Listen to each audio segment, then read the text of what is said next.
This is Only Horror. If you can hear me, then it's already too late. Let's begin.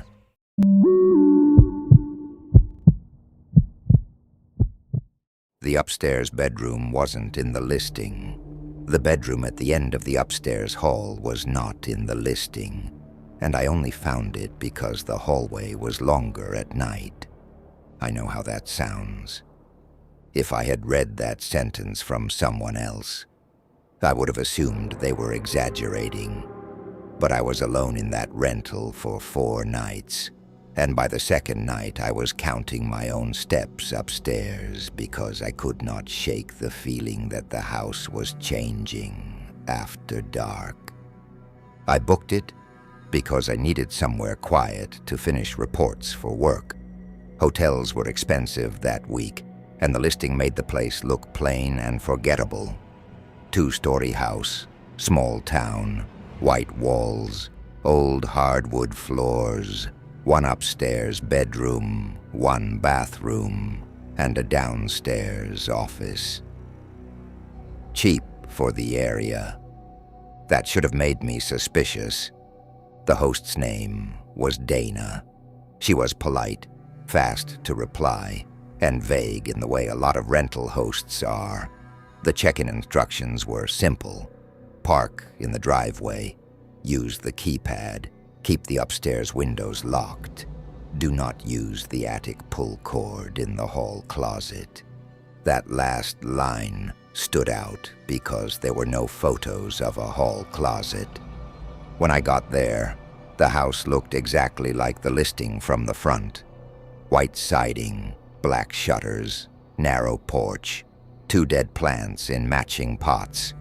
Inside it smelled like lemon cleaner and old wood. Everything looked staged. Folded towels on the bed, a bowl of fake fruit on the kitchen table, a framed print over the couch that said, "Stay a while." It was only after I carried my bag upstairs that I noticed the hallway. In the listing photos, the upstairs looked simple. Bedroom on the left, bathroom on the right, short hall connecting both. In person, that was mostly true, except the hall kept going a little past the bathroom. Maybe 6 extra feet, ending in a blank wall. I remember pausing because the photos had made it look shorter. I told myself it was bad perspective. The first night was quiet. I ordered food, answered emails, and went to bed around midnight. At some point, I woke up thirsty and stepped into the hall with my phone flashlight on. For 1 second, I thought I had walked into the wrong part of the house. The hall looked longer. Not dramatically, just enough that the end wall seemed farther away than it had before. I stood there half asleep, trying to clear my head, then went downstairs for water and forgot about it until morning. The next day I pulled up the listing again to check the Wi-Fi code and ended up scrolling through the photos. That was when I realized there were no pictures taken from the far end of the upstairs hall. Every shot either faced the staircase or angled tightly toward the bedroom door. Nothing showed the full length of that wall. I went upstairs to look again. In daylight, the hall seemed normal. Bedroom, bathroom, blank wall, a narrow runner rug, 2 framed prints. Nothing else. But once I was paying attention, small details started bothering me. The runner rug stopped short of the wall, leaving a strip of hardwood that looked less faded than the rest. 1 print hung over a faint rectangle in the wallpaper, like something wider had once been there. And at the very end of the hall, the wall sounded different when I knocked. Not hollow, just wrong. I messaged Donna and asked if the place had been renovated recently. She replied 20 minutes later, "Just cosmetic updates." Why?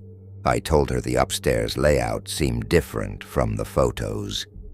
Her answer came back fast. Probably lens distortion. That should have been the end of it. Instead, I kept thinking about the attic pull cord. I found the hall closet downstairs near the kitchen.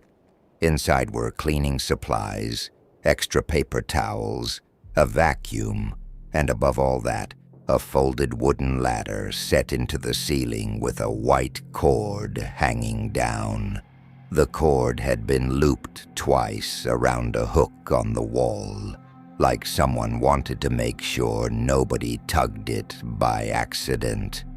I did not touch it. That night, rain started around 10.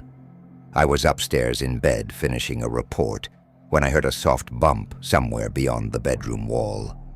I froze. A few seconds later, I heard it again. Not pipes, not rain. Something small, like a drawer, closing gently. I opened the bedroom door.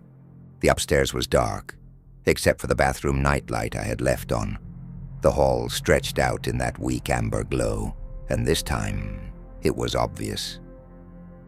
The wall at the end was farther away than it had been during the day. The runner rug no longer ended near it. There was open floor beyond the rug. I walked to the end of the hall, counting under my breath. 9 steps. That afternoon it had taken 6. I know because I had tested it twice out of embarrassment, hoping to prove to myself I was imagining it. Now it took 9. I stood there with my flashlight aimed at the wallpaper. The left side was plain. The right side had a vertical seam hidden under the paper, almost invisible unless the light caught it. Below it was a tiny brass knob painted over so many times it blended into the wall. There was a door there, a narrow one, flush with the wall, and disguised well enough that I had walked past it all day. I tried the knob. Locked. My phone buzzed so suddenly I nearly dropped it. Dana. Everything okay? I had not messaged her. I typed back. Is there a door upstairs that isn't in the listing? The reply came right away. Old storage, not part of the rental. I looked at the hidden seam again. Why hide it? No answer.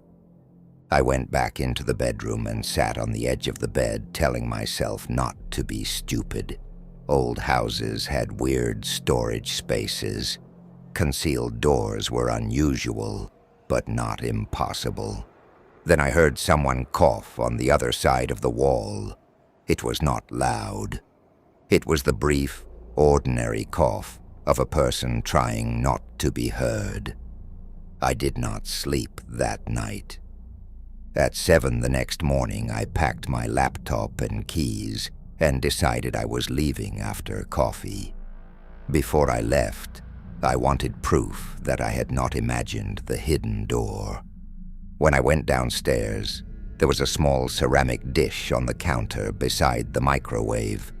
I was almost certain it had been empty the day before. Now it held a single brass key. No note. I took it upstairs. The key fit. I opened the door, and the room beyond was not storage. It was a bedroom. Small, but fully furnished. Narrow bed, lamp, dresser, a glass of water on the nightstand. The bed sheets were wrinkled and half untucked, as if someone had gotten up from them recently.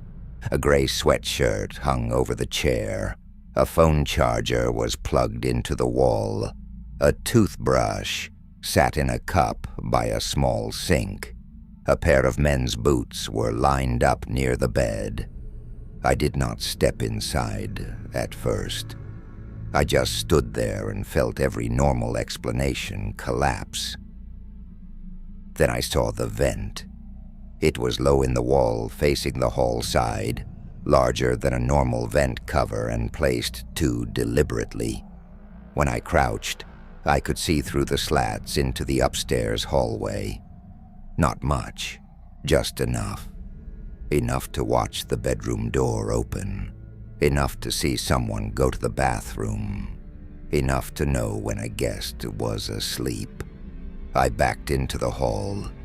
That was when the story changed in my head.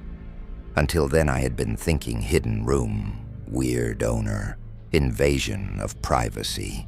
Looking at that vent, I understood the room had not been hidden to protect belongings.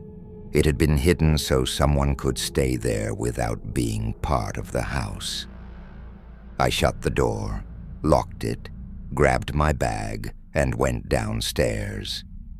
At the bottom of the stairs, I stopped. The front door was open about 2 inches. I knew I had locked it the night before. I always checked doors when I stayed alone anywhere. I crossed the room slowly and pushed it shut. The deadbolt slid into place. On the floor just inside the doorway was a damp footprint. Not from my shoe. Long and narrow with a worn heel. My first thought was that whoever used the room had left while I was upstairs. My second thought was worse. Maybe they had not. I called Donna. Straight to voicemail. I called again. Same result. Then she finally texted, "Please do not go into private rooms. Cleaner will come by later." Cleaner. Not "I'm sorry." Not "call the police." Cleaner. I took pictures of the hidden door, the room, the boots, the vent, the footprint. As I was backing toward the porch, another sound came from upstairs. One step, then another. Careful, unhurried. Someone walking the hall in socks. I ran to my car, locked the doors, and called 911 from the driveway. I stayed there until deputies arrived. They searched the house, then the yard, then a shed at the back of the property. Nobody. The hidden bedroom was exactly as I described it. Clothes in the dresser, fresh groceries in a mini fridge I had missed on my first look, a notebook in the nightstand drawer. Most of it was blank, but several pages had dates matching recent bookings and short lines written under them. Couple from Ohio. Man with red suitcase. Woman in blue scrubs. Single male. Works at table until 1:10 a.m. And for my stay, in handwriting pressed so hard, it nearly tore the page. Keeps counting the hallway. The deputy reading it went quiet after that. Dana was eventually reached by phone. She claimed the room belonged to her adult son, that he was supposed to be away, and that she rented the house to cover bills. She kept saying there had to be some misunderstanding, as if a hidden occupied bedroom with a viewing vent could be explained away. I left that day and got most of my money back after sending the platform the police report. Months later, I checked to see if the listing had been removed. It was back up under a different host name and new photos. Same house, same bedroom, same bathroom, same careful angle at the top of the stairs, and no picture of the end of the hall.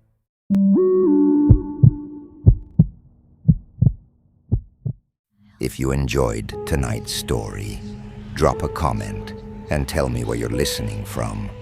And if you want more horror like this, make sure you're subscribed.